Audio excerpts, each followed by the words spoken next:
Tener posesiones materiales le da sentido a la vida del hombre.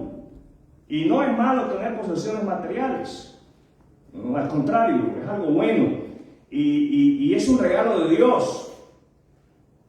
Pero tener posesiones materiales no es lo que le da sentido a la vida del hombre. Otros piensan que divertirse le da sentido a la vida del ser humano. Y no es malo divertirse. Al contrario, Dios nos manda a que nos divirtamos. ¿A qué nos manda Dios? A divertirnos. La diversión sana es algo bueno y es algo dado por Dios. Pero déjenme decirles que divertirnos no le da sentido a la vida del ser humano. Otros piensan que tener muchas mujeres es lo que le da sentido a la vida del hombre. No le da sentido a la vida del ser humano. Vamos a ver en la palabra de Dios, ahora ahí en el libro de Eclesiastés. Vamos a la palabra de Dios en Eclesiastés para ver qué es lo que le da sentido a la vida del ser humano. Eclesiastés. Vamos a Eclesiastés para ver qué es lo que le da sentido a la vida del ser humano. Es la palabra de Dios la que nos ayuda a descubrir qué es lo que le da sentido a la vida del ser humano. Si usted comienza a leer Eclesiastés, usted se va a dar cuenta de que las cosas que yo he mencionado están ahí. Comenzando a leer Eclesiastés en el capítulo 1, en el capítulo 2, esas son cosas que el escritor de Eclesiastés hizo. Él buscó el sentido de la vida en trabajar y se dedicó a trabajar mucho. ¿Es malo trabajar? No, malo es no trabajar. Trabajar es bueno. Ahora tiene que haber un balance entre el trabajo, la familia, el descanso. ¿Qué es lo que tiene que haber? Un balance. ¿Qué tiene que haber? Un balance. El trabajo es malo cuando el trabajo suplanta a Dios, sustituye a Dios en nuestra vida. Ahí sí puedo decir que el trabajo es malo.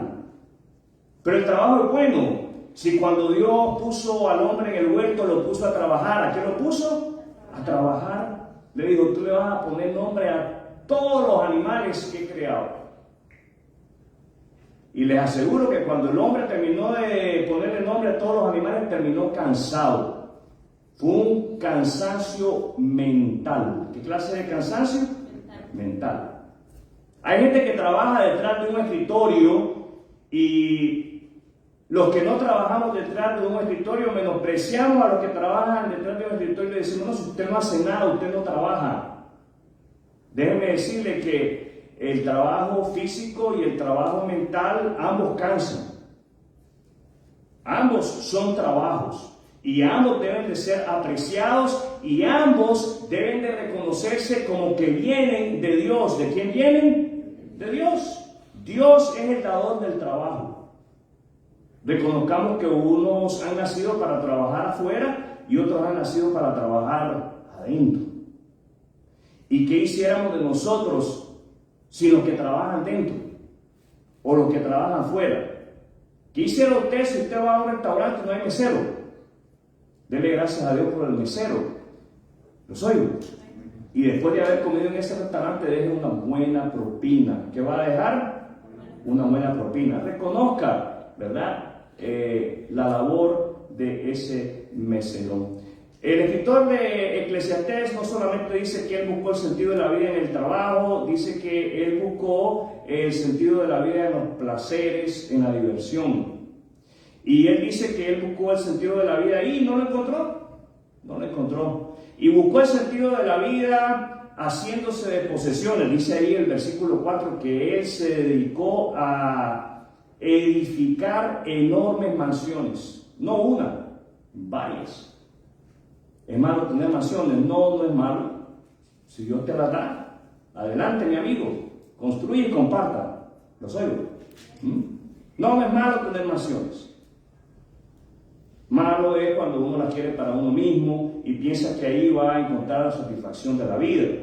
Ahí no se encuentra la satisfacción de la vida. Y lo dice ahí el escritor de Eclesiastés. Dice que él se dedicó a ser empresario. ¿A qué se dedicó? A ser empresario. Ahí lo leemos a partir del versículo 5 en adelante. Y dice que descubrió que eso no le dio satisfacción. Dice también que él buscó el sentido de la vida en tener conocimiento, en la sabiduría. Y dice que ahí se dio cuenta que no estaba el sentido de la vida. Pero vamos a Eclesiastés capítulo 3. Y yo les animo a que ustedes hagan lectura de Eclesiastés en esta semana. Lea el libro de Eclesiastés. Lean todos el libro de Eclesiastés. Eclesiastés capítulo 3, verso 14, ahí escribe el autor de Eclesiastés cuál es el sentido de la vida. ¿Qué es lo que le va a dar sentido a tu vida? Léalo conmigo, síganme en la lectura. También sé que todo lo que Dios hace es definitivo. No se le puede agregar ni quitar nada. El propósito de Dios es que el ser humano le tema. Fíjense bien, el propósito de Dios es que el ser humano le tema. También sé que todo lo que Dios hace es definitivo. No se le puede agregar ni quitar nada. El propósito de Dios es que el ser humano le tema. Ese es el sentido de la vida. Eso es lo que le va a dar sentido a tu vida. Por sentido, propósito, dirección, motivación, pasión. En la palabra sentido en inglés es meaning. Meaning. ¿Qué es lo que le va a dar meaning, significado a tu vida? Si usted puede en su Biblia subraye esta oración. El propósito de Dios es que el ser humano le tema. Pero quiero que pongamos nuestros ojos de igual manera ahí en Eclesiastés capítulo 12. Eclesiastés, es más, miren, vamos a leer a partir del capítulo 11, verso 9. Verso 9. Estamos ahí, Eclesiastés 11, verso 9. ¿Cuánta gente joven hay aquí? ¿Los oigo? ¿Cuánta gente joven? Gente joven, dice el verso 9. Gente joven. ¿Cómo dice? Esto es como usted y conmigo. Gente joven. Sí, joven hasta los 60. Y yo no tengo 60 todavía. Así que estoy joven. Estoy con ustedes. Gente joven. La juventud es hermosa. ¿Cómo es la juventud? Es hermosa. Disfruten la juventud. Disfruten esta etapa de la vida. Disfruten de cada momento de ella. Hagan todo lo que quieran hacer. Ahora sí, según tengo licencia para todo lo que yo quiera. A todo lo que esté dentro de la voluntad de Dios. A todo lo que quieras hacer que Dios apruebe. Hagan todo lo que quieran hacer. No se pierdan nada. Pero recuerden que tendrán que rendirle cuenta a Dios de cada cosa que hagan. Esta frase va a aparecer más adelante. La voy a leer más adelante. La vamos a leer más adelante. Muchos dicen, yo no creo en Dios. ¿Saben por qué no quieren creer en Dios? Porque no le quieren dar cuenta de sus actos. Quieren vivir la vida fuera de la voluntad de Dios. Entonces piensan que negando la existencia de Dios les exume, hace que ellos estén exentos del juicio de Dios. Y no va a ser así. Cuando usted se encuentre joven, alguien que le diga, yo no creo en Dios, es porque algo no anda bien en su vida. Seguimos leyendo ahí. Verso 10. Así que dejen de preocuparse y mantengan un cuerpo sano. Nos han mandado a hacer ejercicio. Pero tengan presente que la juventud, con toda la vida por delante, no tiene sentido. Con toda la vida por delante no tiene sentido. ¿Cuántos años tenés? 13, 17, 35, 50. Tenemos una vida por delante. Si el que tiene 50 todavía tiene una vida por delante, puede llegar a vivir 40 años más. Puede llegar hasta los 90, hasta los 100. Hay una vida por delante. No hay razón para que nos aceleremos, para que nos apresuremos. Vivamos la vida pausadamente, tranquilos. No se acelere, no se apresure. Ahora sí, vamos a la materia aquí, capítulo 12, verso 1. Es que este mensaje es para los jóvenes también. No dejes que la emoción de la juventud,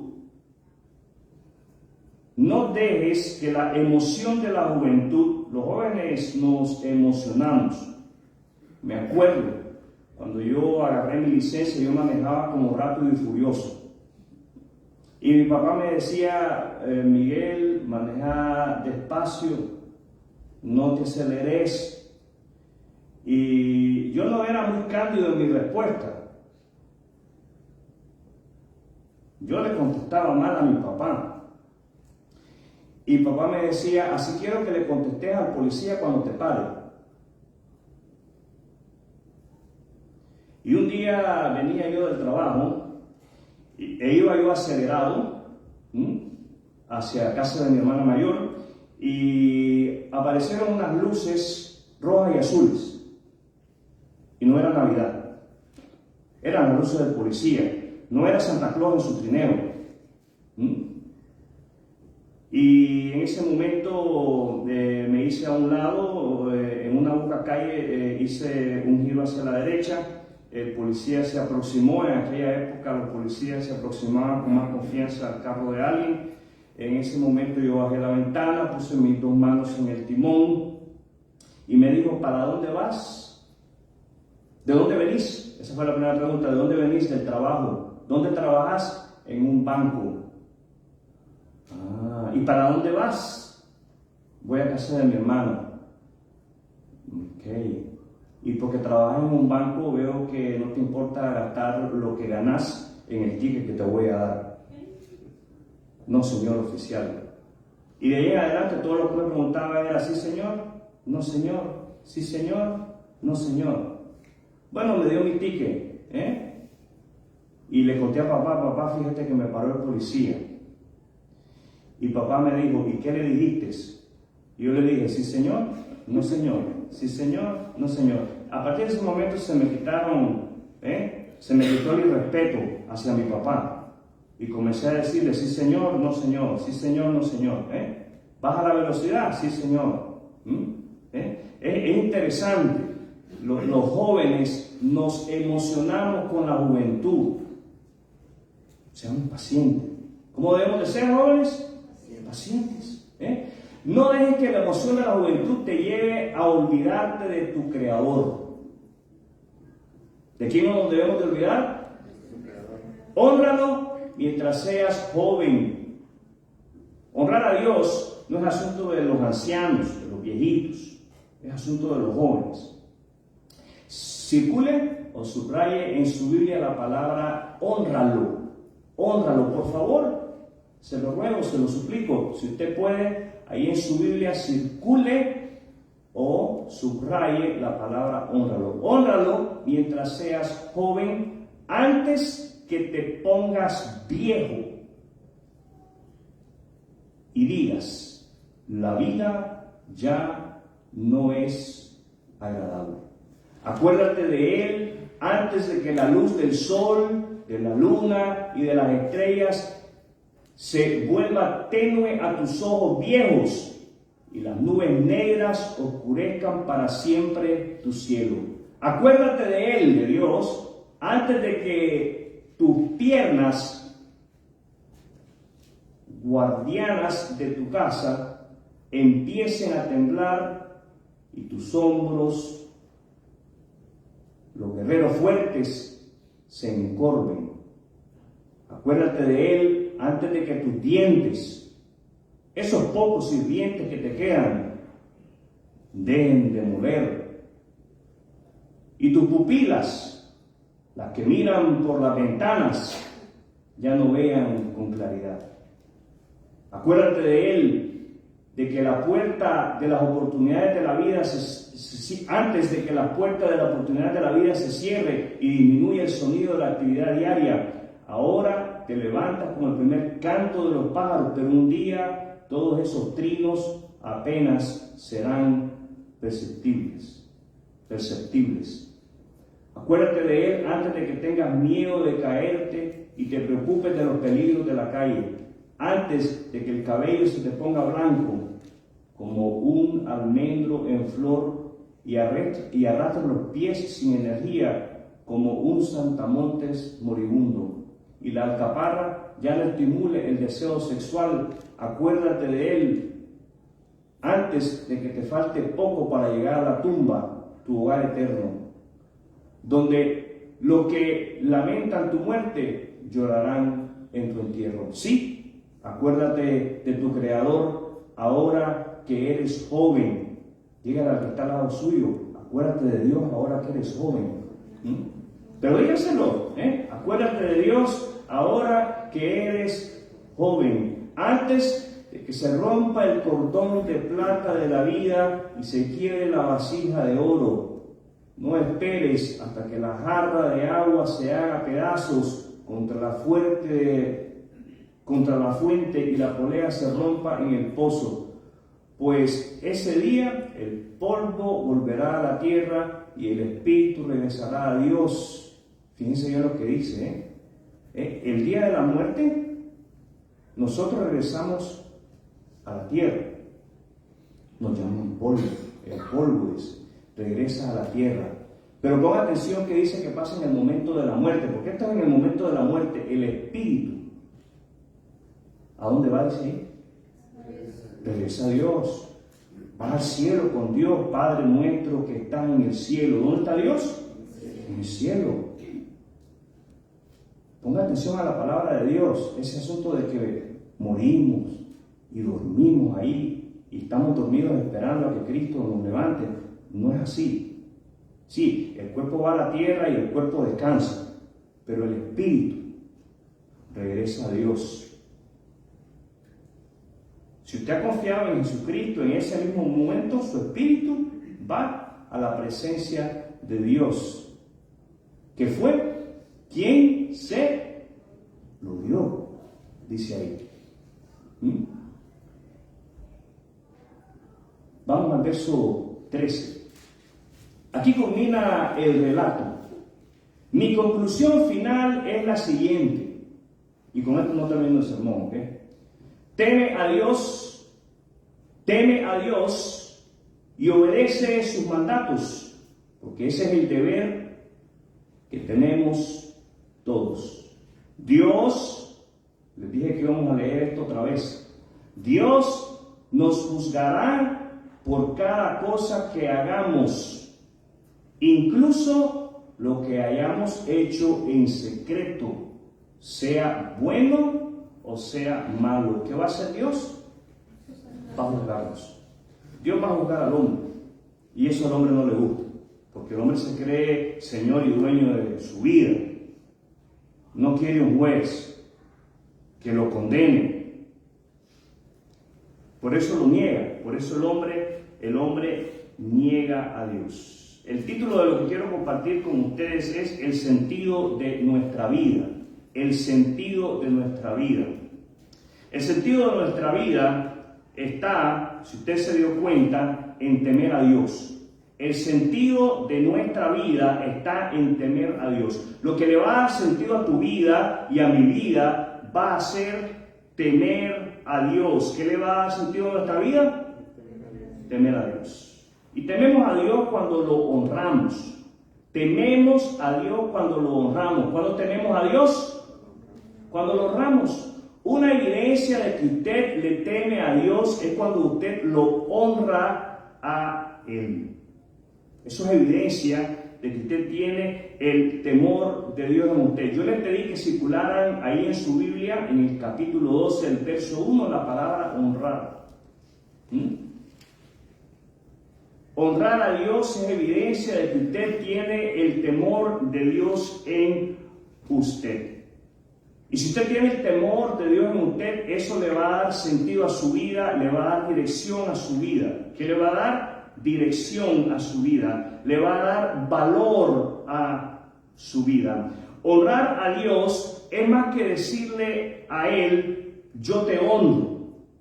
Eso es algo simple de hacer. Decirle a Dios, yo te honro. Todos podemos hacer eso.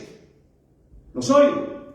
Todos podemos decirle a Dios, yo te honro. Ahora, es más que eso, es más que decirle yo te honro, es llevar una vida que muestre, que dé evidencia de la presencia real de Dios en nosotros. Entonces, vamos a ver cómo es que usted y yo damos evidencia de la presencia real de Dios en cada uno de nosotros, porque esto es en cada uno de nosotros. ¿Los oigo? Honrar a Dios con nuestra vida tiene que ver con, primero, honrar a Dios con tu tiempo.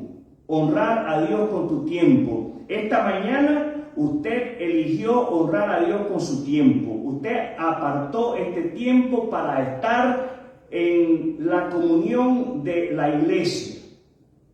Ahora, esto es un fragmento, una pequeña porción de cómo usted puede honrar a Dios con su tiempo. Hay otras maneras como usted puede honrar a Dios con su tiempo. Si hay algo que usted y yo debemos de preguntarnos es ¿cómo estoy usando el tiempo que Dios me ha dado?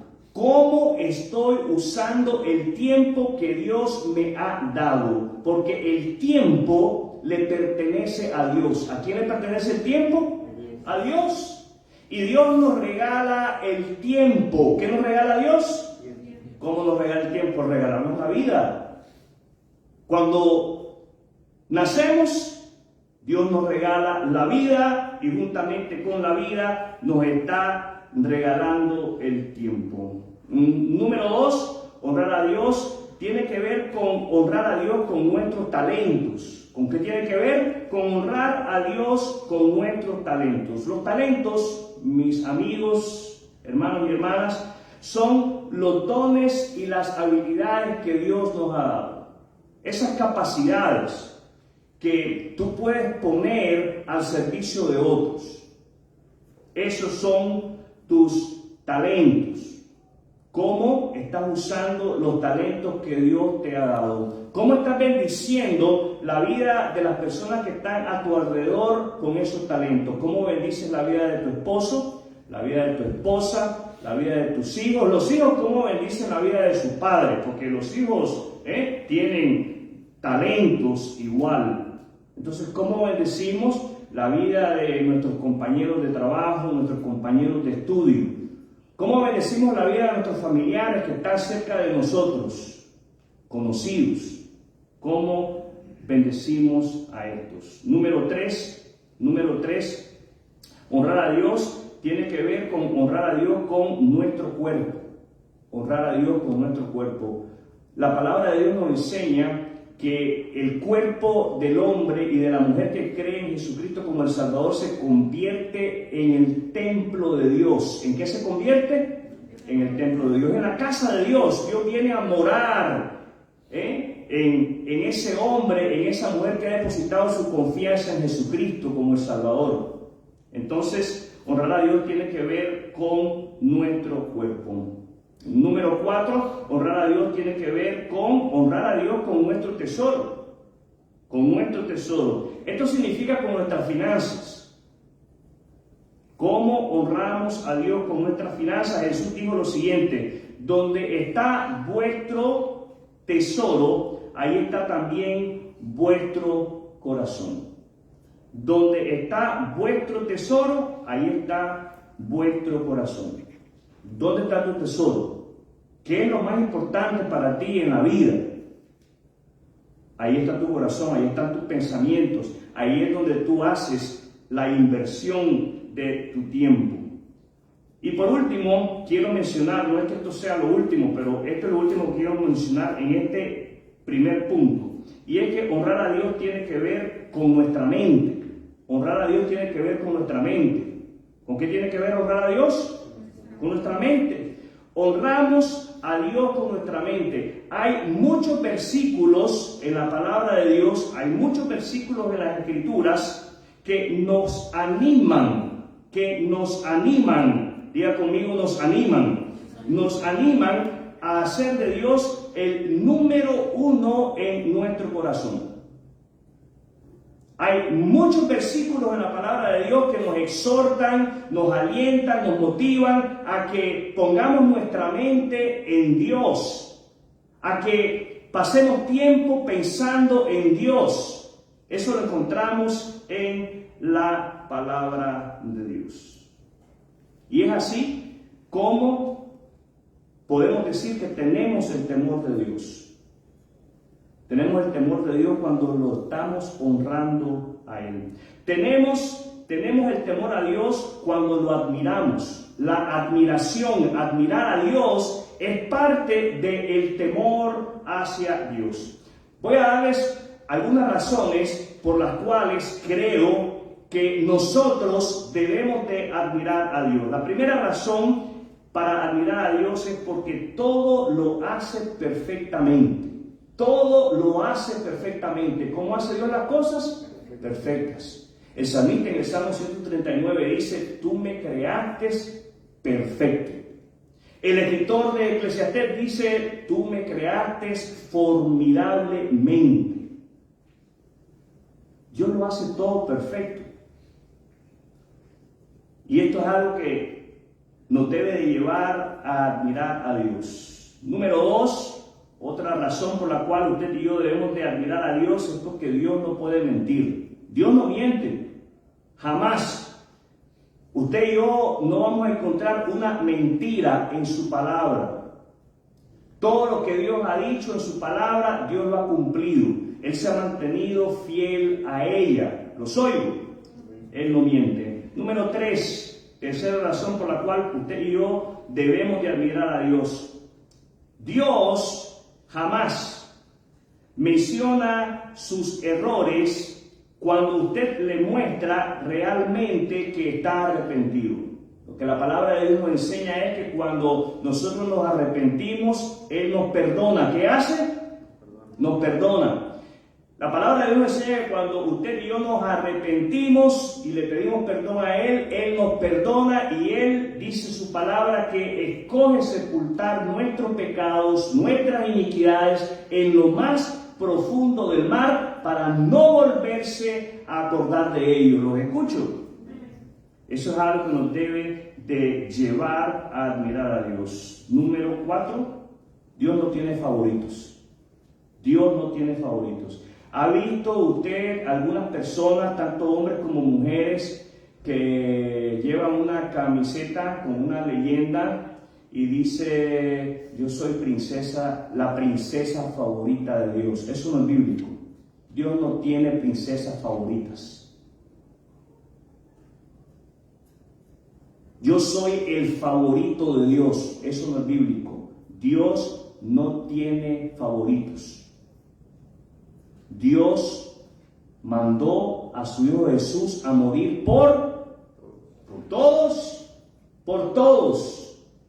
sin hacer acepción de personas, sin decir por este sí y por este no. Cuando alguien dice este sí, este no, ahí está demostrando favoritismo. ¿Qué está demostrando? Favoritismo. Y Dios no tiene favoritos. Número 5, quinta razón por la cual usted y yo debemos de admirar a Dios es porque nada de lo que Él hace es aburrido. Nada de lo que Él hace es aburrido. Usted quiere salir de la rutina. Usted se encuentra en este momento aburrido porque se ha visto en una rutina. ¿Usted quiere salir de la rutina? Pídale a Dios que intervenga en su vida. ¿Los oigo? Pídale a Dios que intervenga en su vida. Dígale, haz tu voluntad en mi vida. Jesús nos enseña a orar de esa manera, que tu voluntad se haga en mí, así como se hace allá arriba en el cielo. Esa es la única manera como usted va a lograr salir de ese ciclo vicioso, aburrido y rutinario. Pídale a Dios que Él intervenga en su vida y Él lo va a hacer sin pensarlo dos veces. Él va a intervenir y lo va a sacar a usted de la rutina. Ahora prepárese, porque le va a dar un sacudón ahí que usted se va a quedar medio dundo, medio tonto, medio sonso. Sexta razón por la cual usted y yo debemos de admirar a Dios es porque Él es nuestro maestro fiel. Él es nuestro buen maestro. Él es paciente al enseñarnos, Él es persistente al enseñarnos, Él nos inspira, los oigo, Él nos inspira y Él es amable al enseñar. Este es Dios y usted y yo debemos de admirarlo a Él por eso. Número 7, séptima razón por la cual admirar a Dios. Nunca está demasiado ocupado para escuchar. Nunca. Todos y cada uno de nosotros podemos acercarnos a la misma vez a su trono, derramar nuestro corazón delante de Él, poner nuestras necesidades, nuestras preocupaciones en sus manos y Él nos va a escuchar a todos y va a atendernos a todos y a cada uno de nosotros. Y en ese momento en el cual usted derrama su corazón delante de Él y deja aquellas cosas que le están creando ansiedad en el corazón en las manos de Dios, en ese momento usted va a recibir paz. ¿Qué va a recibir? Paz. Dios nunca está demasiado ocupado para escucharnos y es algo que es digno de admirar de Él. Número 8. Él nunca se olvida de cumplir sus promesas. Él nunca se olvida de cumplir sus promesas. Si hay algo que Dios nos ha prometido, en Filipenses lo encuentra, si hay algo que Dios nos ha prometido es que la obra que Él comenzó en nosotros, ¿cuándo la comenzó? En el momento en que Él llegó a nuestras vidas. La obra que Él comenzó en nosotros, dice su palabra que Él va a ser fiel a terminarla. He who began a good work in you will be faithful to complete it. He's faithful.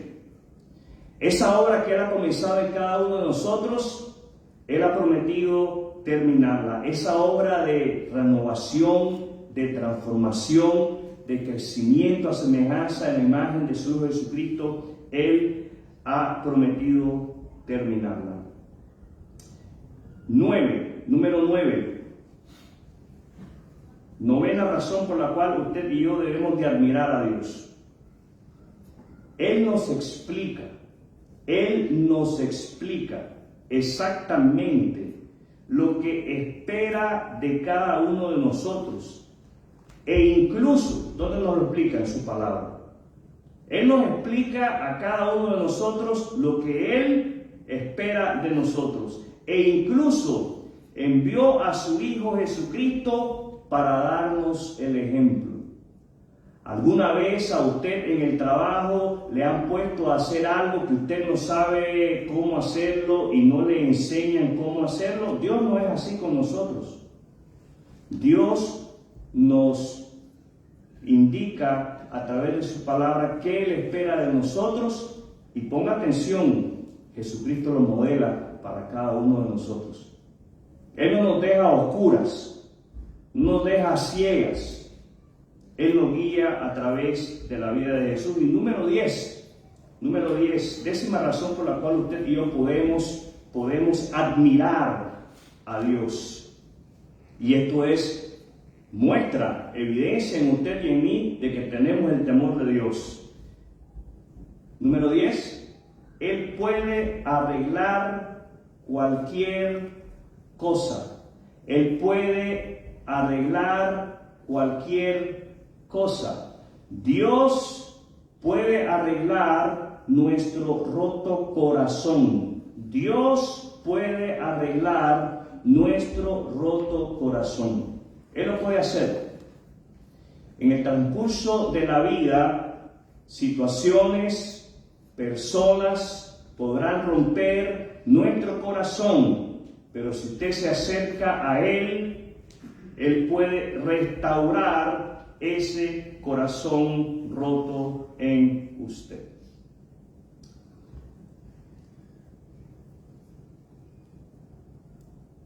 Hay algo que necesitamos hacer como evidencia de que tenemos el temor de Dios en nosotros, y es obedecerlo.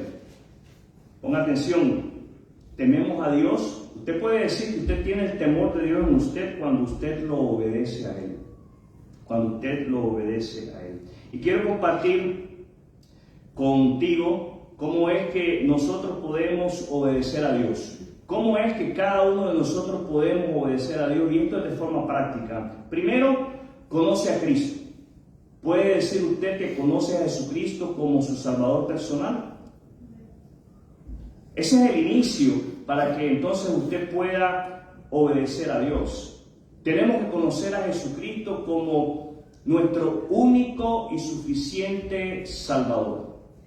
Conocer a Cristo como el único y suficiente Salvador quiere decir que usted no cuenta en sus habilidades, en sus obras, en sus esfuerzos para ganarse la eternidad, para ganarse un lugar en el cielo. Quiere decir que usted depende únicamente a través de la fe en la obra redentora de Jesús en la cruz del Calvario. ¿Depende usted solamente de la obra redentora de Jesús en la cruz del Calvario? Si es así, usted tiene el perdón de todos sus pecados y tiene vida eterna. Si no es así, si usted tiene dudas de que Jesús le salve a usted completamente, usted necesita detenerse a pensar. ¿Qué dice ahí? ¿Cuál fue el sentido de que Jesús viniera a esta tierra? ¿Cuál fue la razón, el propósito? Y el propósito es salvar. ¿Cuál es el propósito de Jesús al venir a la tierra? Salvar.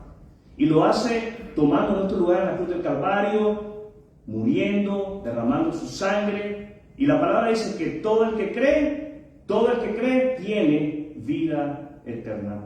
Número dos, después de conocer a Cristo como el Salvador, es necesario concentrarse en Cristo. Tenemos que concentrarnos en Cristo, tenemos que fijar nuestra mente en la persona de Cristo. ¿Qué tenemos que hacer? Eso es lo que es necesario. Es necesario. Fíjense, el mundo compite. Diga conmigo, el mundo compite. El mundo compite para robarnos esa atención hacia Cristo.